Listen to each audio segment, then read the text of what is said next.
Muchas gracias por acompañarnos nuevamente en Visión de Vida. Este programa que pretende hacer un homenaje, rendir un tributo al seguir la trayectoria de algunas de las mujeres, algunos de los hombres que han dado lo mejor de sí para la construcción del Querétaro contemporáneo y por ende de México.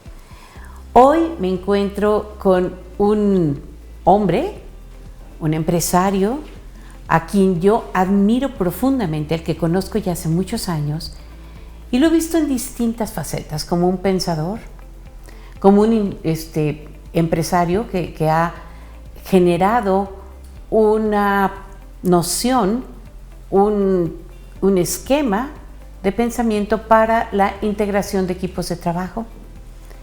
También es escritor, es pintor, es miembro de Amigos del Museo de Arte de Querétaro, asociación civil que auspicia y apoya las actividades de nuestro hermosísimo museo, el más importante del estado. Estoy con el ingeniero civil Edgar Sánchez. Muchísimas gracias. Hola, Araceli, es un placer tenerte aquí en mi casa. Muchas gracias a ti.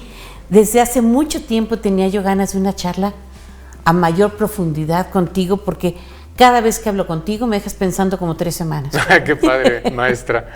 Yo aprendo mucho de ti. Gracias. Yo quisiera empezar por el principio, por tus raíces más hondas en esta tierra mexicana. Y aquí están tus bisabuelos. Sí, Araceli, es... Cuéntame, tus bisabuelos paternos. María y Valente, y aquí está mi abuela, Trinidad, Trinidad Miranda Zarza, que después se casó con David Sánchez Montes de Oca. Son mis abuelos paternos. En esta foto están en algún lugar de Jilotepec, entre Jilotepec y Canalejas. Esto es 1924. Ya había pasado la revolución y sí también se refleja en la calidad de la pintura. Una composición muy típica del momento, y su ropa nos indica pues que son personas, digamos, cultas, acomodadas. Las niñas muy lindas, vestidas con vestidos semejantes, tu abuelo guapo con su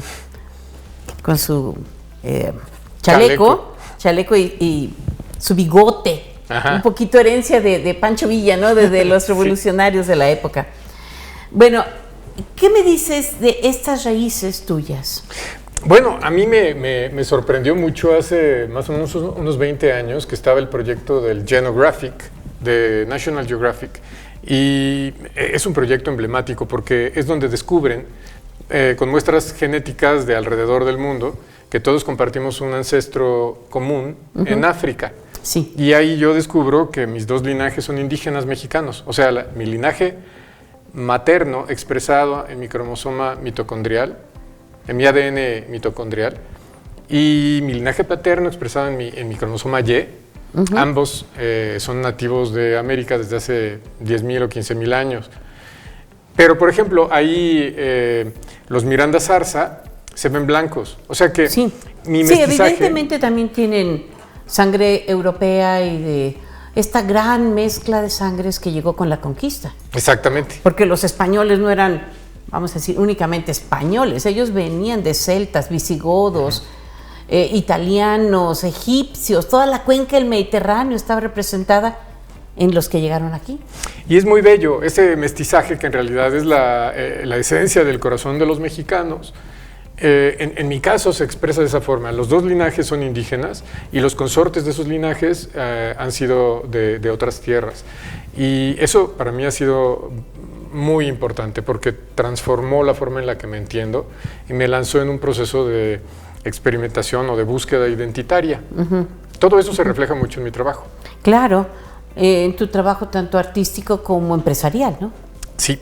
Y aquí ellos son tus abuelos.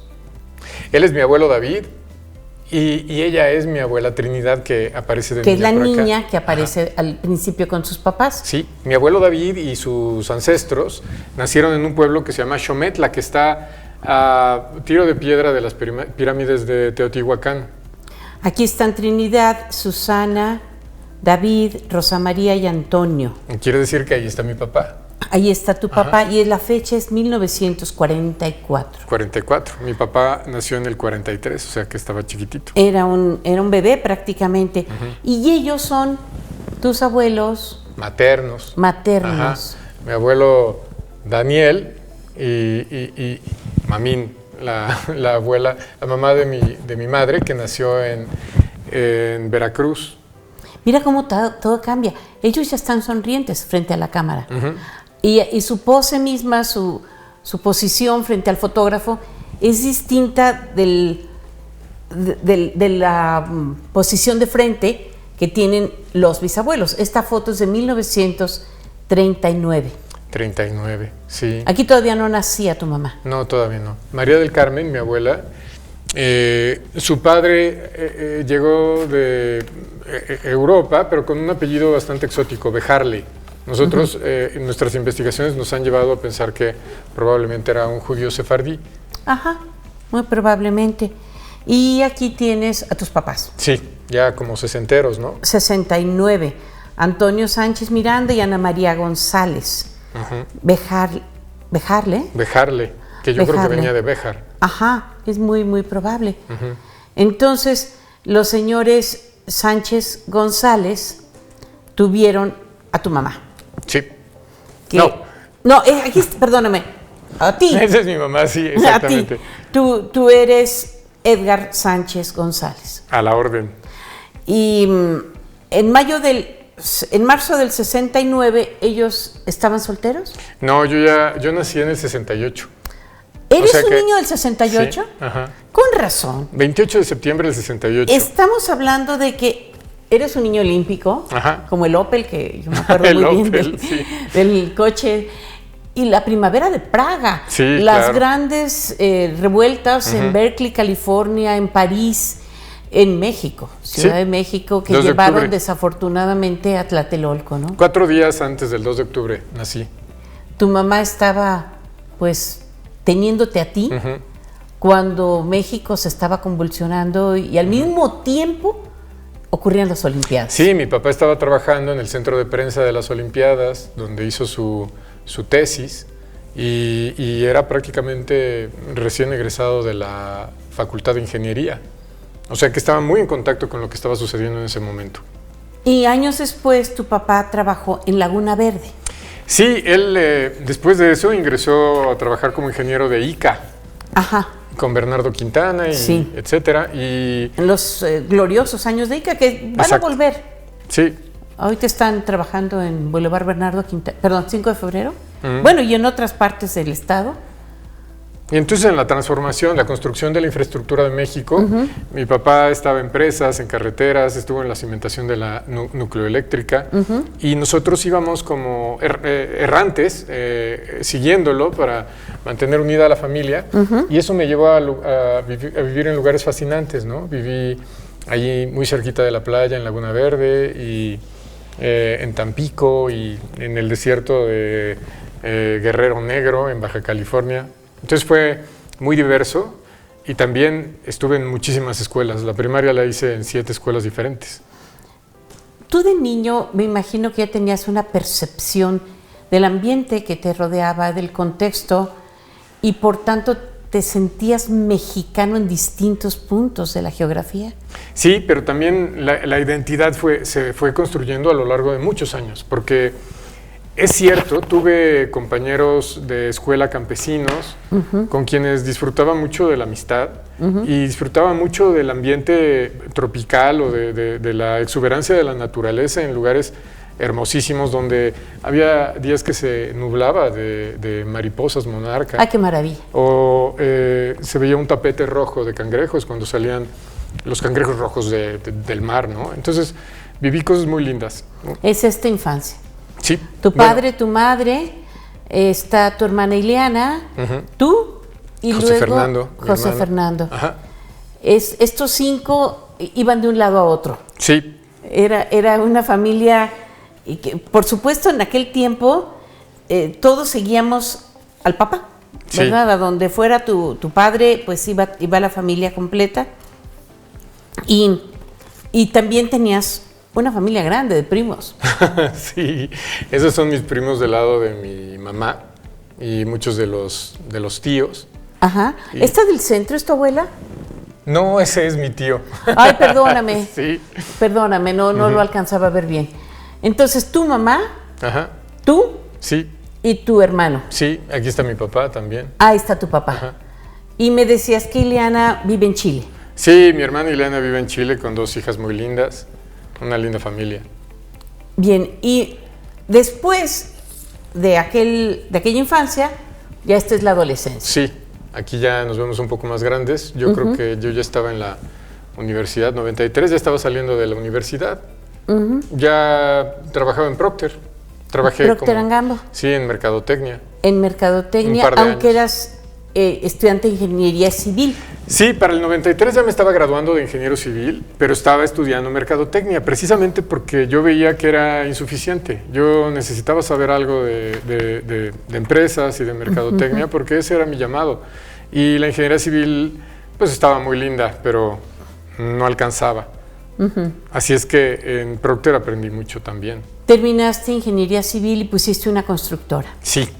Entonces, durante 2 años estuvimos construyendo hasta que llegó el error de diciembre del 94.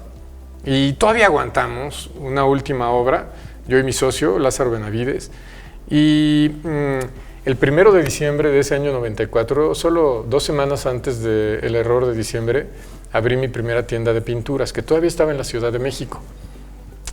Para marzo me casé con Heidi Becerra, una gran mujer y gran madre, que todavía vive por aquí cerca y seguimos siendo socios, pero nos queríamos venir a Querétaro. Okay. Nos encantaba Querétaro. Y a pesar de que no conocíamos amigos en Querétaro, nos fascinó hicimos nuestro estudio y decidimos que este era el lugar donde queríamos tener a nuestro hijo. Que aquí está. Así es. Aquí aparece tu hijo con tu padre, las 3 generaciones. Cuéntame un poco de tu hijo. Pues mi hijo nació... Esta es la iglesia del Carmen de Querétaro. Sí. Mi hijo nació en el 99. O sea que yo llegué a vivir en Querétaro. Es un millennial. Totalmente, Total. claro. Sí. Sí, nació en marzo del 99. Aquí lo tienes tú, chiquito, ¿no? Sí, ahí está, chiquitito, con todos mis amigos de la universidad y sus hijos también. Y entonces él ya nació en Querétaro. Sí, nació en Querétaro. Ya es tu nexo. Completamente. De hecho, yo ya no tengo nexos con nada más que Querétaro. O sea, desde hace muchos años, todo mi patrimonio y mi creatividad están enfocadas en Querétaro. Por eso estás aquí. Sí. En Visión de Vida de Radio y Televisión Querétaro. Aquí estás con tu hijo. Sí. ¿Qué estudió él? Él está estudiando negocios, está a punto de terminar en unos cuantos meses. Y además está trabajando conmigo, estamos muy contentos. Sí. Vive aquí, al rato a lo mejor lo vemos. Él está pues aprendiendo del mejor maestro que puede haber, ¿no? Porque yo creo que cuando los padres son, como tú, personas inteligentes, sensatas, cultas, tratan a su hijo, a sus hijos, a partir de esas premisas, considerándolos individuos independientes, pero volcando en ellos pues lo que has aprendido de la vida. Y tú no has aprendido poco, has aprendido mucho de la vida. Gracias, Araceli. ¿Cómo fue que empezaste a pensar con tanta profundidad? Bueno, yo creo que es todo resultado de una crisis constante en la que podremos a lo mejor hablar de una búsqueda identitaria, ¿no? Pero en realidad también eres tú, ¿verdad? Sí, ese soy Entonces, yo. desde esta edad estás pensando en quién soy yo. Exacto. ¿Para qué estoy aquí? ¿Hacia dónde voy? ¿De dónde vengo? Exactamente, Araceli. De hecho, ahí tengo una especie de caña de pescar que yo hice con mis propias manos y un pedazo de alambre que me encontré tirado en la basura. Claro que nunca pesqué nada con eso, pero pues yo tenía esta necesidad de conectarme con la naturaleza y de crear y de sostenerme a mí mismo. En realidad todo comienza como en el libro.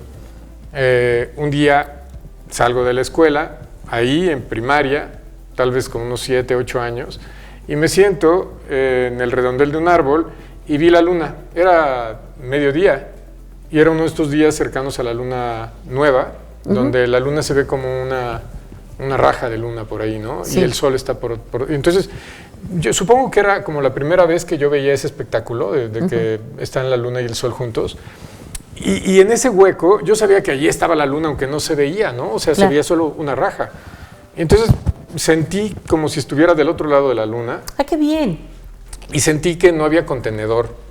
Sentí que yo no estaba contenido por nada. Entonces tuve una sensación de contacto con el infinito. Sí, de libertad total. De libertad y también de una especie como de angustia existencial. Sí, claro, porque toda libertad entraña un compromiso. Sí, y más en contacto con algo que es inefable, que es infinito. O sea, esta sensación de wow, ¿no? Entonces eso me ha impulsado desde entonces a tratar de explorar, de entender qué hay más allá y al mismo tiempo de entenderme a mí. Tú, este es tu hijo. Ese soy yo, Este todavía eres más tú. chiquito. Fíjate que tú y tu hijo se parecen mucho. Sí. Sí. Entonces, este niño sonriente ha mantenido esta alegría de vivir. Sí. Pero A veces al me mismo falla. tiempo se preocupa Sí. por cuál es su función como un individuo que es parte de un grupo, y con base en estas preguntas y respuestas interiores, tú fuiste construyendo un sistema para trabajar. Sí, Araceli, fíjate que fue muy poderoso también descubrir, bueno, ya una vez que me separé de mi ex esposa. De la mamá de Eduardo. Sí, ajá. Y bueno, ante ese cambio profundo que hemos experimentado muchos en mi generación, también empecé a buscar sentido a la vida, un nuevo sentido a la vida. Y según como la logoterapia. Sí. Eras tú un hombre en busca de sentido de la vida. Sí, ¿cuál es el propósito? ¿Cuál es el propósito de la existencia? ¿Por qué estoy aquí? O sea, ¿en qué momento me manifesté como esta conciencia que se da cuenta de que existe? Y con qué propósito? Y entonces hubo otro momento de inflexión cuando me hice un análisis de ADN para el Genographic Project de National Geographic. Del que hablabas. Sí. Y entonces ahí se evalúa el ADN mitocondrial, que es línea materna. Y el del Y. Y el del Y, que es línea paterna. Sí. Y los dos me salieron nativos de América. Sí, de eso nos comentaste hace unos minutos. Y eso impactó en tu concepto de ti mismo. Sí, porque me di cuenta de que no sabía nada de mí mismo. O sea, sí, yo había toda crecido... la parte ontológica. Sí, yo había crecido con esta apuesta del gobierno mexicano de que aquí todos somos mexicanos, muy siglo XX. Sí. Muy, de Lázaro Cárdenas a los años 90, todos éramos hijos de española indígena y todos éramos iguales. Que sí es cierto, pero no. ¿Dónde está la cultura de mis ancestros indígenas? ¿Y cómo es que la perdí? ¿Cómo es que le pregunto a mis abuelos y no se acuerdan? Y la sabiduría y la medicina y la construcción. Y el lenguaje. Y el lenguaje, ¿no? Y los criptogramas. Y entonces eso, a veces la medicina que nos damos a nosotros mismos es decir, bueno, es que eran salvajes, pero no, eran pueblos cultivados que venían caminando desde África a lo largo de 60,000 años, y son grandes héroes que atravesaron la glaciación en Beringia y llegaron caminando a estas tierras. Es una historia fantástica. Y llegaron a construir ciudades. Y a desarrollar culturas sofisticadas, con tecnologías también sofisticadas. Sí, y no se diga ya más abajo donde nos encontramos, porque ahorita estamos como en la frontera de Mesoamérica, ¿no? Sí. Pero ya la parte maya, por ejemplo, las culturas mayas de la península de Yucatán hasta Nicaragua hicieron verdaderas proezas. Sí, los teotihuacanos. Aunque mucho se lo comió la selva, pero... Cierto. Pero los teotihuacanos, que de hecho mis bisabuelos nacieron ahí al lado, y los tolteca, que tenemos aquí una magnífica pirámide tolteca, ¿no? En Querétaro, que de hecho tiene 1000 años. Por eso podríamos decir, bueno, ¿cuándo fue que se fundó Querétaro? ¿No? ¿Y quién la fundó? Y eso es un amplio tema de discusión. Pero volviendo a mi identidad, yo salí muy resuelto a tratar de rescatar lo que fuera posible de mis ancestros indígenas, que es un poco también lo que hacen los concheros, Araceli, porque ellos recuerdan a sus ancestros indígenas y recuerdan que estuvieron de acuerdo con la colonización y que colaboraron, pero continúan danzando la guerra, convirtiendo la guerra en arte para honrar a aquellos ancestros que no eran católicos. Y curiosamente todo esto ocurre de manera ritual, de manera calendárica, cuando las festividades de Santiago, que es el símbolo de la colonización, de la conquista, tú y yo estamos enamorados de un patio que es el centro de un edificio que alberga un museo, pero sabemos tú y yo que la iconografía de este patio nos habla justo de esto que estás hablando. Sí. Esa obra escultórica exquisita, inigualable en todo el mundo, en Latinoamérica, en México, hecha por manos seguramente indígenas. Seguramente sí. Dirigidos por frailes. Frailes europeos. Y es una pieza de arte mestiza hermosísima, como lo es también la arquitectura de todo nuestro centro histórico patrimonio de la humanidad. Entonces, por todas estas razones, me imagino, decidiste quedarte en Querétaro. Aquí has echado raíces, aquí creaste esta empresa de venta de pinturas, pero que dio a su vez origen a diferentes organismos. Sí, fíjate que cuando tenía 16 años salí a grafitear en la pared trasera del reformatorio para jóvenes de Tlalpan. En realidad yo no sabía nada de graffiti. Ni estabas interno en el reformatorio. Hay que entender que fue por la pared de la calle. De atrás. Okay. Sí, entonces yo vivía por ahí en Tlalpan y entonces salimos, compramos unos aerosoles y rayamos esa pared con nuestro nombre. En realidad yo no sabía que existía una cultura grafitera porque estábamos hablando del 84 y las fronteras no estaban tan abiertas como hoy, no había medios de información, pero rayar una pared era algo más o menos común. Muchos años después estoy ya aquí en Querétaro, feliz, porque me vine aquí a Querétaro sabiendo que era el mejor lugar donde yo podía crecer y desarrollar una familia. Y ahora mis tiendas me las grafiteaban. Y entonces yo tenía un conflicto interno. O sea, yo sabía que algún día había grafiteado y ahora me grafiteaban. Y entonces eso me llevó a integrarlo en mi método de calidad total. Porque siempre mi carrera estuvo enfocada en la calidad. De hecho, soy Premio Nacional de Calidad 2016. Pero para llegar a eso, yo todavía tenía mucho trabajo por delante. Así es que, como había pintura, en una tienda de pintura, decidí que podíamos hacer algo creativo con pintura y con artistas y con escritores de graffiti. Y así fue como empezó 9 Arte Urbano. 9 Arte Urbano. El 9. Dime en un minuto lo que significa y nos vamos a ir a una pausa. Piensa en 4 orbes que se van acercando hasta que se intersectan y se generan 9 intersecciones. La 9ª está en el centro. La intersección 9 es ese punto donde los 4 orbes se intersectan. Y esos 4 orbes son cultura, sociedad, medio ambiente y economía. Y todo eso tiene que ver con una de las piezas de arte creada por ti que se encuentra a nuestras espaldas. Eso es lo que refleja esa pieza que está aquí atrás y mi libro Intersección 9. Y también esa es la labor de 9 Arte Urbano, es crear obras en la calle que cumplan con 4 aspiraciones simultáneamente. Pues mira, con estas ideas formidables nos vamos a ir a una pequeña pausa. Por favor, usted no se vaya. Muchas gracias por seguir con nosotros en Visión de Vida. Estamos en una muy interesante conversación con Edgar Sánchez, quien es un empresario que a la vez tiene una vena artística, creativa, una conciencia humana de compromiso con la comunidad y la transformación de la economía. Él es miembro de la Asociación de Amigos del Museo de Arte de Querétaro, fundador del Museo de Arte Urbano de México, Museo Marum, Museo de Arte Urbano de la República Mexicana. Sí, que está en Querétaro. Es el primer museo. Está en Querétaro. Y bueno, director general de Incusa. A la orden, maestra. Que hizo posible o que financió, que subsidió a 9 Arte Urbano. Sí, un organismo de artistas y de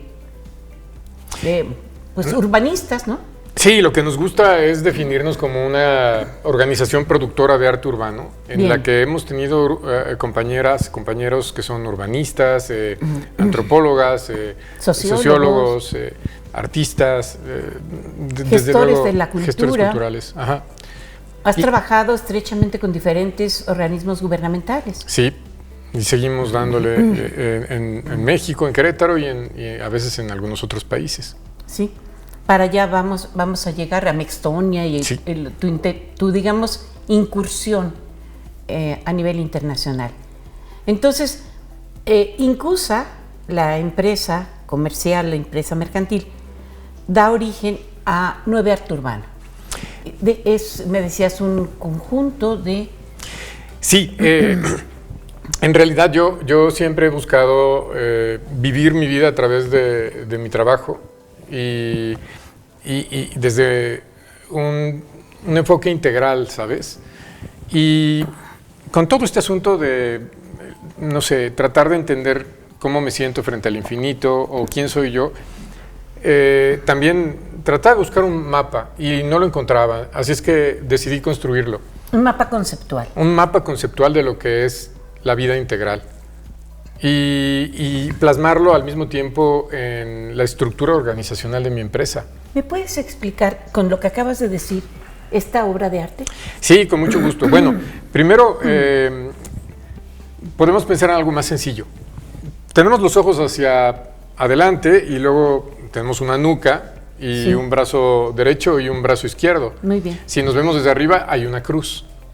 De la misma forma, el sol siempre sale por el este y siempre se pone por el oeste, y hay un lado frío y hay un lado caliente. Y si lo vemos eso desde arriba, también es una cruz. Si tú quieres, estamos hablando de la rosa de los vientos.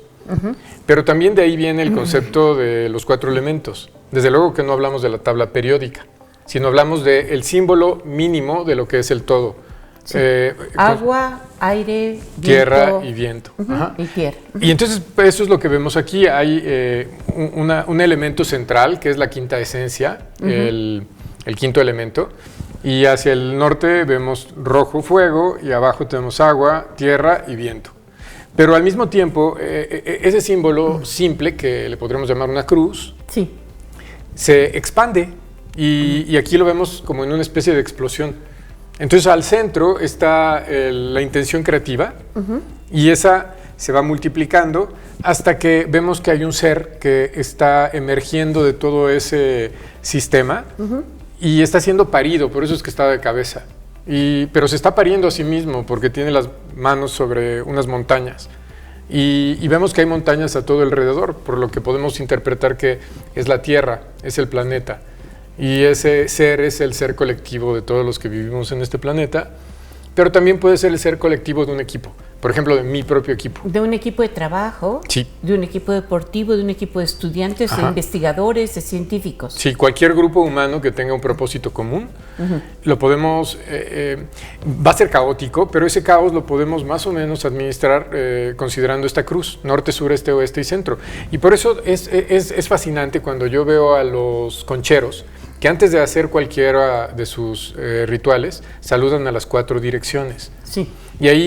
Y además dicen, Él es Dios. Él es Dios. Que habla también de la naturaleza. Sí. Y entonces están saludando a las 4 direcciones y recordándose que hay que pensar de manera integral. O sea, mientras danzan, están con la conciencia puesta en las 4 direcciones.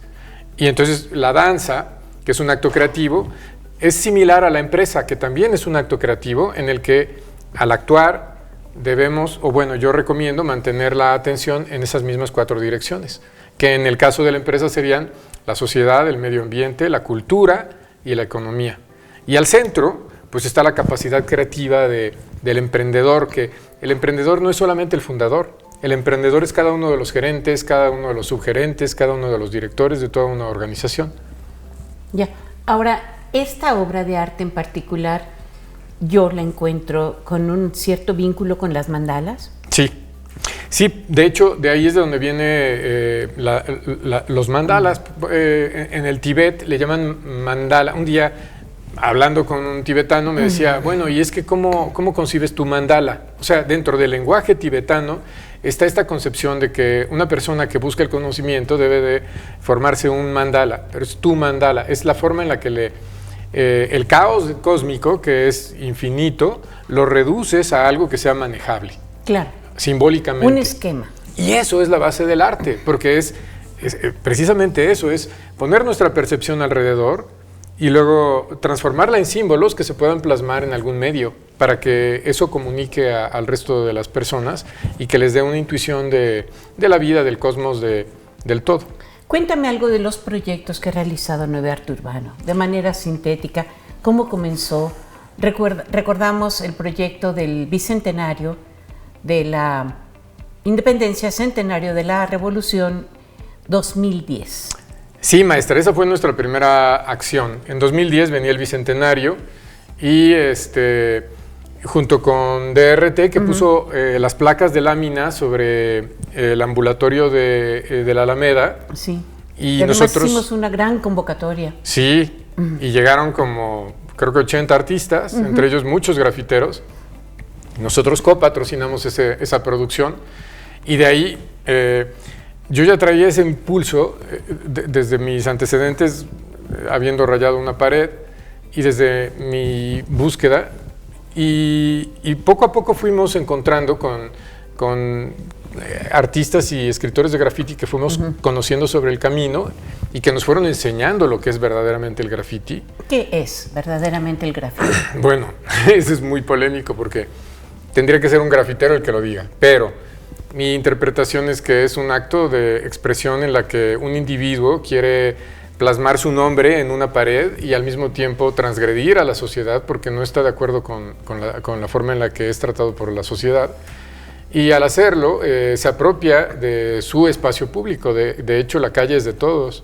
Y entonces ellos dicen, bueno, si hay gente que se expresa en la calle porque tienen recursos, pues yo, que no tengo recursos, también me puedo expresar en la calle. Entonces, a partir de aquella primera incursión en el arte urbano alrededor de la Alameda Hidalgo, que fueron 2 concursos, comenzaron tus artistas a crear murales gigantescos.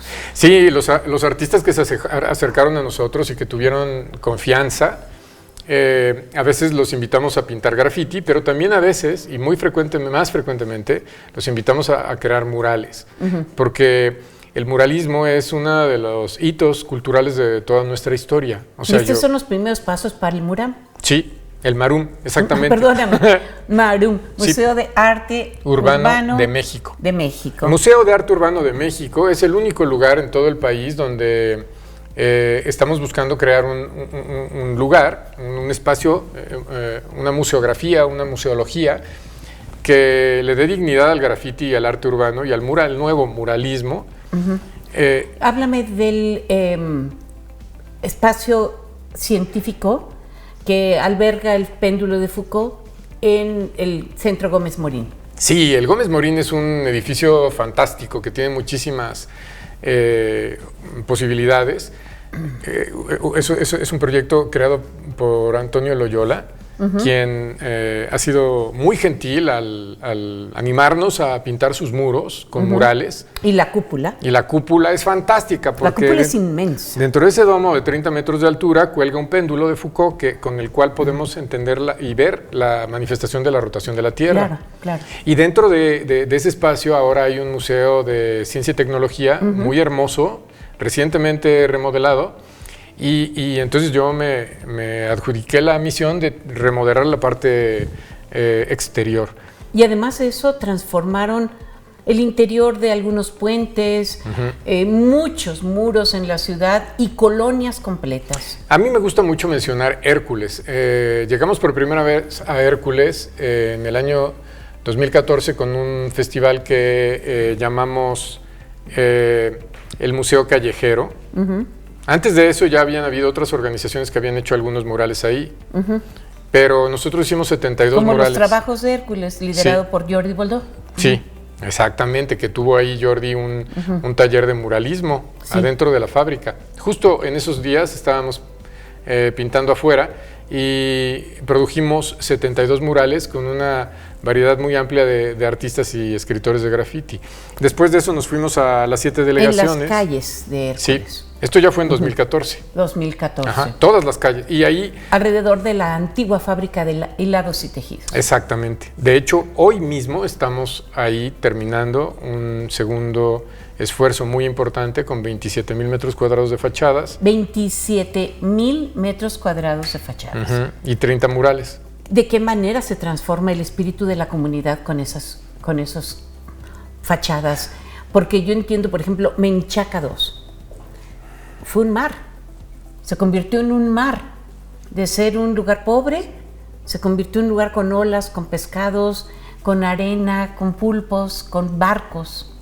Sí, yo diría que la pintura por sí no cambia las cosas. Lo que cambia las cosas es la participación ciudadana. Y por eso es muy importante cuando se hacen este tipo de proyectos, que se convoque a la sociedad por todos los medios posibles, que se convoque a los grafiteros locales y a los artistas locales, y que se les invite y se les inspire para trabajar juntos, haciendo una faena colectiva, para transformar su propio espacio. Desde luego que hay que apoyar con recursos, con investigación, trayendo eventos, pero principalmente estimulando a las personas locales. Y de esta manera, es muy importante decir esto, no hay gentrificación.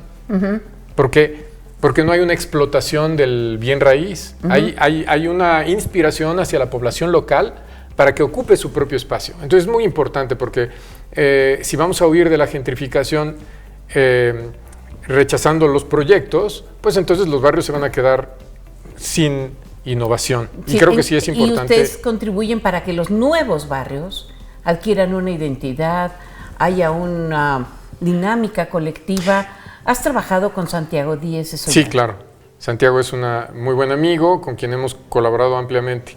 Y sí, efectivamente hay una necesidad de enfocarnos y esto es muy parte de nuestra propia metodología, el método 9, es trabajar con los símbolos identitarios de la población local. En este sentido, economía púrpura. O sea, necesitamos encontrar cuáles son esos símbolos a través de investigaciones sociológicas y antropológicas y con conversaciones con los líderes culturales y con las personas del barrio.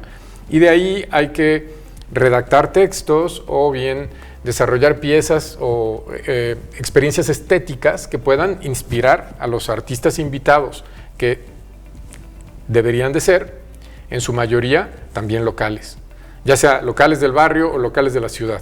Háblame de Mextonia, para ya irnos fuera de México. Con esa misma idea, estaba yo buscando un país en Europa que yo pudiera considerar como un país indígena, europeo, de güeros.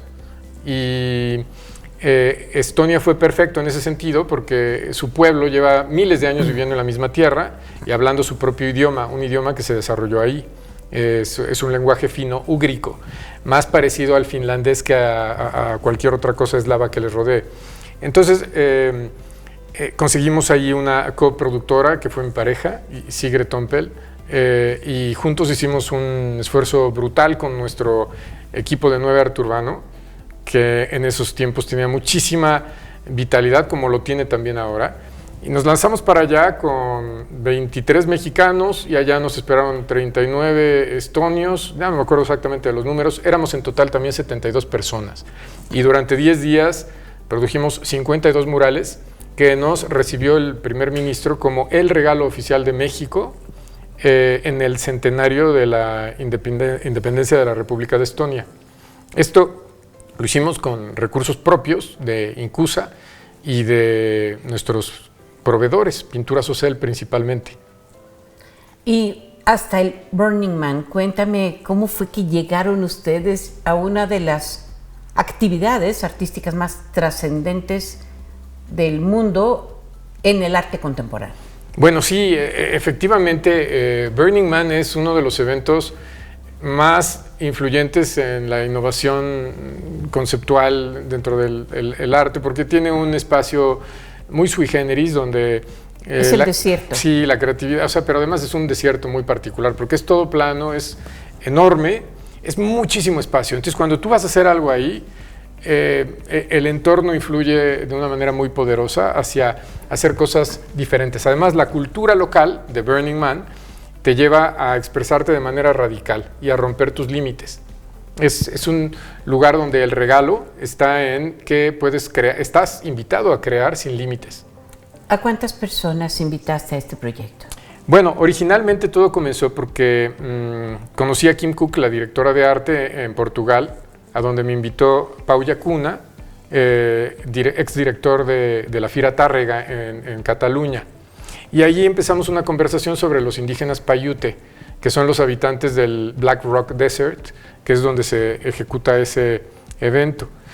Y vino la pandemia, necesitaban recursos y me invitaron para presentarles artistas que no fueran conocidos por ellos y que fueran mexicanos o de algunas otras regiones del mundo, pero que tuvieran narrativas, como le llaman ellos, BIPOC, o sea, narrativas que no concuerden con los artistas blancos, por decirlo llanamente. Entonces estaban buscando diversidad étnica, diversidad cultural. Para una expresión humana, finalmente, sí, ¿no? En una especie de crisol de la humanidad a donde llegan grupos, equipos de trabajo de muchos países. Exacto, y lo que querían era tener más diversidad cultural. Entonces me llama a mí Kim y llevé a 13 artistas, amigos de 9 Arte Urbano, casi todos ellos, 13, han pintado en el domo del Gómez Morín. Como Luis Sánchez. Como Luis Sánchez, como Tania Quesada, como Víctor López, como Ripper y Goal del mundo de los grafiteros, etc. Y también todos ellos fueron a Mextonia. Entonces, en realidad, mi trabajo artístico consiste en crear estas piezas de arte procesual en las que hay trilogías o historias narrativas que se van conectando una con la otra. Por ejemplo, te podría mencionar que aquí en Querétaro comenzamos con Étnica 9 en el año 2015.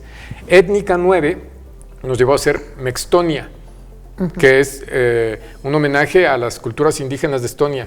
Y eso nos llevó a Mexpania, que es un homenaje a los 500 años de la llegada de nuestros ancestros españoles a México. Y eso nos llevó a Boundless Space de Burning Man y después a lo que acabamos de hacer en el festival Burning Man durante este año, apenas en septiembre de 2022. Me quiero adentrar en tus emociones, en tus sentimientos. ¿Qué sientes tú cuando ves un trabajo terminado, cuando ves las paredes de un barrio, los muros transformados? Porque yo entiendo que ustedes no solamente invitan a los moradores a pintar el exterior de su vivienda, sino a integrarlos en una nueva dinámica social. Sí, lo que siento es que mi vida tiene sentido. Es como dice Nezahualcóyotl, traducido por León Portilla, que en realidad le hace falta un poco como de interpretación personal. Yo diría Moyocoyatzin, Ipalnemohuani, Yoguali, Ejecatl, Tloquenahuaque, que son los diferentes nombres de una entidad que nos narra que es de donde emanan todas las deidades. Esto es muy interesante porque entonces ya no estamos hablando de politeísmo, sino de panteísmo. Y él nos dice, creador de ti mismo, gracias porque desde todas las direcciones del cosmos nos saludas, pero desde la primavera nos das alegría y ahora entiende mi corazón, entiende que con la flor y el canto, con el arte y la creatividad, le das sentido a nuestras vidas. Entonces, en este sentido, cuando yo veo cómo Étnica 9 se transforma en Boundless Space, a lo largo de toda una trayectoria en la que mi trabajo ha sido convocar a los artistas, seleccionar narrativas, escribir textos, y veo cómo eso se plasma en un barrio cercano a mí como Hércules, siento que mi vida tiene sentido y por eso es que hago lo que hago. A mí me queda claro que tú como empresario eres muy exitoso y habrías podido ser triplemente exitoso si en lugar de dedicarte a 9 Arte Urbano y a todas estas instalaciones y proyectos, te hubieras dedicado a expandir tu negocio en los confines y llevarlo por todo Latinoamérica o a Estados Unidos y obtener muchos más recursos, comprarte un yate, jugar golf. No va por ahí tu estilo de vida, tu pensamiento. Sí, y en realidad tienes toda la razón. He invertido mucho en proyectos que no tienen fines de lucro, pero que me llenan el corazón. Y de esa manera, como el Museo de Arte de Querétaro. Por supuesto, eso es una donación en la que los artistas regalaron su trabajo. Mi empresa regaló los recursos y la producción. Nuestros proveedores nos apoyaron con materiales y construimos un museo que es hermoso, es poderoso, que es un códice urbano que nos narra la neomitología mesoamericana. Tú estás hablando del Museo de Arte Urbano. Ajá. Ok, esa es tu colaboración con el Museo de Arte Urbano. Sí. Ahora, con el Museo de Arte de Querétaro, San Agustín. No, claro. Ahí es fantástico también lo que estamos haciendo cada año, creando piezas de arte con artistas emergentes y artistas consolidados, con un grupo de personas fantástica también que llevan 33 años colaborando con el museo para atraer recursos y darle vida al museo, pero también para impulsar las carreras de los artistas queretanos. Sí, hemos estado ahí presentes. Yo formo parte del grupo fundador y fui vicepresidenta,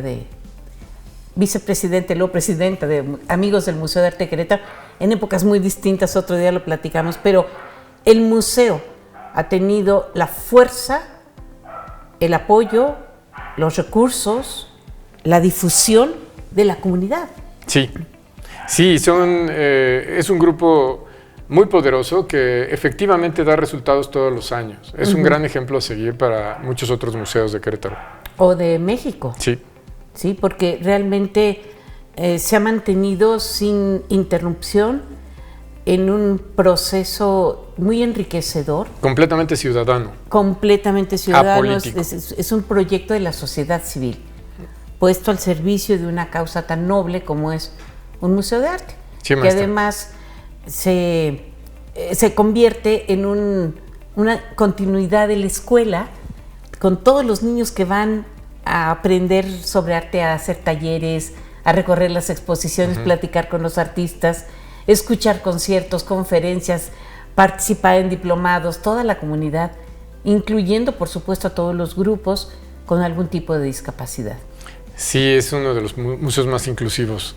3 de los trípticos que creamos para la subasta del año pasado, nos los llevamos a Sotheby's de Nueva York, gracias a la invitación de Burning Man, y se subastaron muy bien. De hecho, habían 2 piezas de 2 artistas del graffiti, Goal y Reaper, que se subastaron. La del Goal se subastó en $4,500. Formidable. Pero salieron del Museo de Arte. O sea, hay 3 piezas que salieron de ahí del Museo de Arte. Y bueno, hay mucho todavía por hacer dentro de él. Ahora, tú estás dentro del museo en este momento, no hay otra persona, pero tú ves a los Hermes de la planta alta con toda su simbología en las murgas de las manos. ¿Cómo te comunicas de alma a alma, por así decirlo, con toda esta simbología agustiniana? Bueno, se están elevando. Tú puedes ver cómo algunos de ellos se ven más jóvenes y sus pies están bien puestos sobre la tierra, pero conforme se van haciendo viejos, se van alejando de la tierra y acercándose al cielo. Y entonces nos decía San Agustín que la ciudad de Dios, ¿no? Es este concepto de elevación espiritual. Sí, de 3 ciudades: la ciudad de los hombres, la ciudad de los sacerdotes y los ángeles, y la ciudad de Dios, que es el cielo. Y hacia allá van los Hermes. Entonces, cada vez que entras a ese espacio hermoso, que es patrimonio de Querétaro, y miramos esos Hermes, nos están invitando a desarrollarnos, a tener un interés y una atención porque nuestra conciencia llegue más lejos y que la pongamos en marcha.